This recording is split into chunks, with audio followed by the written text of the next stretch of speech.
Hello everyone, and welcome to this my first video on this mysterious black box called the Ernemann Heag XII Series 3. This actually might be the oldest this is either the oldest or second oldest camera I've made a video about on this channel. This is ancient. This is a compact 9x12 large format press or travel camera. I mean, by today's standards, it's not exactly compact, but by the standards of the day, it was very compact. 9x12 is not a format I shoot, so there's going to be a little bit of let's play some make-believe when it comes time to load film in this. So at any rate, it's 9x12's close to 4x5.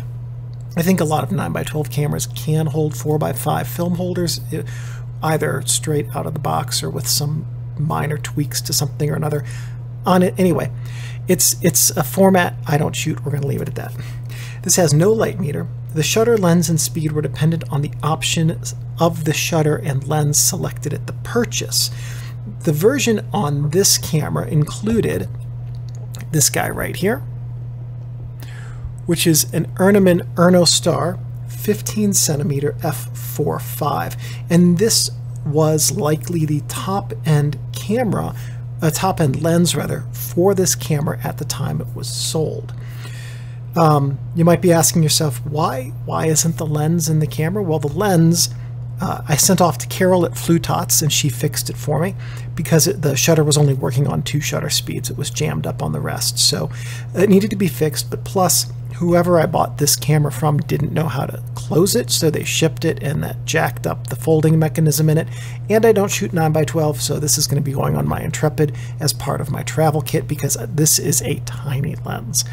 So at any rate, the flash sync on this camera was at any speed because it used leaf shutter lenses, so leaf shutters can sync the flash at any shutter speed, even with a modern flash. The lens that you have on this, if it has a Prontor Compor port, which this one does not, would be able to trigger a modern flash. So I guess with this specific camera, there's no flash sync because I can't connect a flash to it. All right, great, this video. Okay, so by the Heag lineup standards, this was a compact travel camera which could use either 9x12 or smaller formats on the film back. This camera, by the standards of large format cameras, is darn near pocketable. This is one of the smallest large format cameras I've ever held. So the target market for the Heag XII Series 3 was the professional photographer. There we go. You can kind of see a little bit of the damage that happened when this was shipped to me. The photojournalists and portrait artists would have been the primary target market for this specific camera model. It could also be used for architecture work because the front standard here has some rise, and latter versions of this camera, which this one is not, also had some ability to do shifts. The lens options for this camera were all very high-end. I just happen to have the one that's the 15cm f4.5 for this. I have specifically avoided data points on videos in this channel for a very long time that have to do with pricing, but I wanted to hammer home how high-end this camera was. Okay, the list price on this camera in 1920 was $235. I wrote this video script a year ago at the beginning of 2023, so in and I'm recording this at the beginning of 2024. That's how great my backlog is going. In 2023 dollars, this camera would have cost the equivalent of $3,535 US. So by comparison, a box camera from 1920 had an average list price of about $1,650, which in 2023 dollars was around $250. So if you could imagine the type of camera you can buy today for $3,500, that in Sony terms is like an A9, one of the A9 bodies. I think that's like a Z7 II and a R8, Canon R8. I think those are the 3 cameras that are in that approximate price range. This is what that is equivalent to from 1920. This was made by Ernemann in Germany from 1912 to 1925, with this model having been made in 1920 based on the serial number, which is 800550. So this model predates the Ernemann goers ICA merger that created Zeiss Icon. So this is an actual Ernemann camera, a pre-Zeiss Ernemann camera. So amazingly, this camera is 124 years old as of this video's recording, and no pinholes in the bellows. That is a really well-made camera. Okay, so we're going to go over everything on this camera. I need a wider lens. Okay, so this is almost a wide enough lens. We're going to go over everything on this camera, starting on the top here. And there's a few things here. This is the film door release. I know you can't really see it, but under the leather, there's a little button here that releases the film lock catch. This is the aiming tower. This is the aiming tower slot, and this. So if you had an aiming tower, you could plug that into here. And this is the aiming crosshairs that you could use instead, just to line up your images. And you can see here as I flip it down that that's just a simple piece of glass with a crosshair in it. Over here we have, well, what would have been a bubble level back when there was liquid in it. And then we have your waist level viewfinder, which if you wanted to, you could switch to being a side portrait orientation viewfinder like that. Here, we have this should be the lens board release, correct? I think so. That sounds right. Anyway, this lever right here, allows the lens board to be taken off so that you can swap out lenses if you wanted to. And just slide that to the side and take it off. This is the bellows. Technically on the bottom right now, but we're gonna call this the front because this is normally the front right here. Tripod socket, that's a 3/8/16 tripod socket. Nothing on the bottom of the camera there. On this side of the camera, we have a couple of things. We have the loops for the strap handle, and we have this lock right here. This is your film holder lock. So you lift this, and now you can remove your film holder, or swap out your focusing screen to insert your film holder. We'll see that in just a second. This side has another tripod socket, again 3/8/16.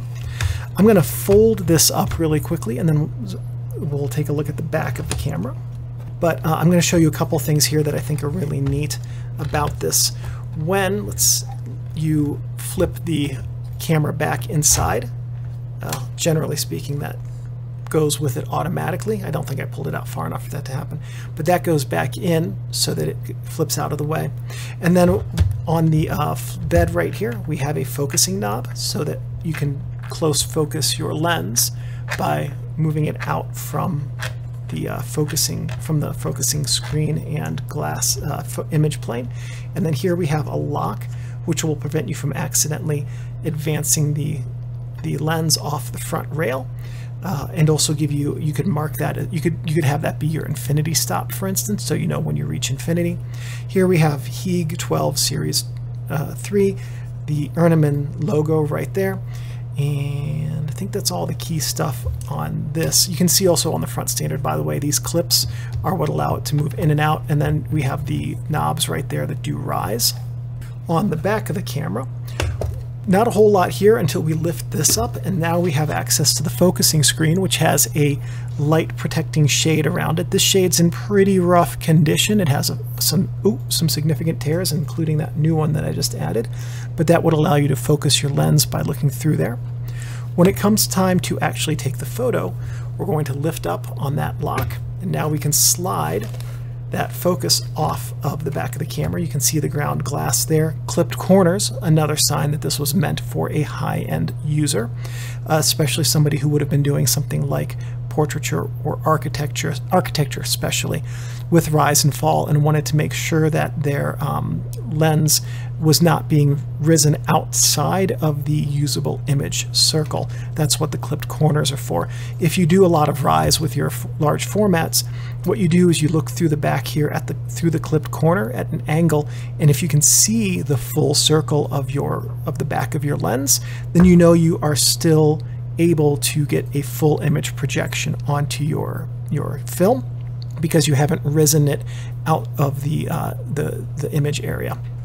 So Then inside, what you would do at this point is if you would take your 9x12 film holder, which would slide in here, and you'd slide your film holder in and then relock it to take your photo.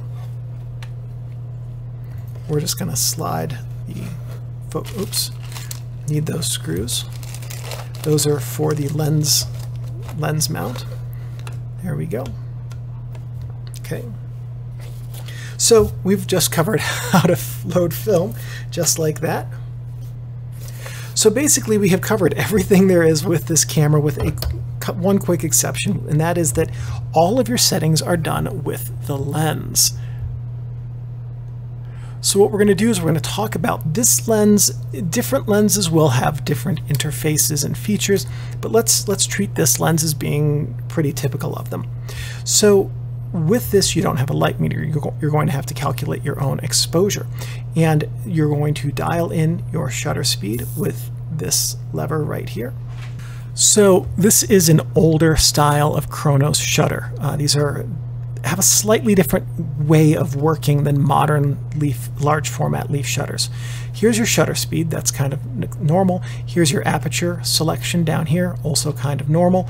Then we have your cable release socket right here, so you could trigger your shutter. We have this lever. This is your shutter release lever. Then we have this one over here. Why do we have a second shutter lever? If I try pushing this right now, nothing's happening. And if you are set to any shutter speed other than 1/200th of a second, don't force this because you will break something. This lever is your fast shutter speed arming lever. At 1/200th of a second, you arm your shutter speed, and then you trigger it with that one. At any other shutter speed from 1 second to 1/100th of a second, all you have to do is fire your shutter. You don't have to pre-arm it. This is more like a press shutter than a standard large format shutter. And that it's literally that simple. So the shutter speeds on this, it might be a little bit hard to see, are 1 second, half, 5th, 10th, 20th, 50th, 25th rather, 50th, 100th, O and Z. And I know that the O and Z are for German words. I'm not even going to try. I forget what the O is anyway, but the Z I think is just zoo. O would be what we call time. Hit the shutter button once, lens opens, hit it again, lens closes. Z is what we would call bulb. Shutter stays open as long as you hold the lever down, just like that. With the aperture, it is f4.5 up to, is that f50? I wonder if that's 1912, the standard system, or yeah, they must be. Okay, so some old lenses used different systems. Ernemann, it looks like for at least this one, was using the actual standard Congress 1900 system, which is what we still use today. And I'm saying that because we're seeing f here divided by 4.5. That's how we do the aperture marking. Focal length divided by f4.5. That's the aperture size, okay? Goers, for instance, used the Goers system around this time, where f9 was the same as f9 that we use today, and then the rest of the numbers weren't. But this is looking like this is actually the Congress system, just using one of the older scale systems. So we've got 4, 5, 6, 3, 9, 12.5, 18, 25, 36, and 50. So numbers that aren't that far off of what we use today, but they're a little bit different. So I'm going to switch this back to what we would call time mode and open up the lens, and you can now see as I adjust the aperture, let me actually move the camera out of the way, that'll be better, there we go, how the aperture is opening and closing on this lens, okay? So really nice. I gotta say, that is an absolutely lovely aperture, the way that opens and closes. That is, I cannot wait to use this lens for the first time. I've been waiting to make this video before I put it on an Intrepid lens board. So at any rate, the majority of what you're going to do to take a photo with this camera is you're going to pull out the bellows with the lens on it. You're going to use the ground glass to focus it, and then you're going to dial in your settings on your lens. And then after you've got these dialed in, you make sure that the shutter is closed, you put in your film holder, you remove the dark slide, and then you trigger your lens as you need to, whether you're going to arm it first at 1/200th or just with this specific Chronos lens, trigger it with the release there, setting your aperture, your shutter speed, all of that jazz, so that you get a proper exposure. This is the thing that determines whether or not you get a proper exposure. Also with large format cameras, if you're going to shoot, you know, much closer, if you're going to extend the bellows very far, you do need to exposure compensate for light loss and things like that, all outside the scope of this video.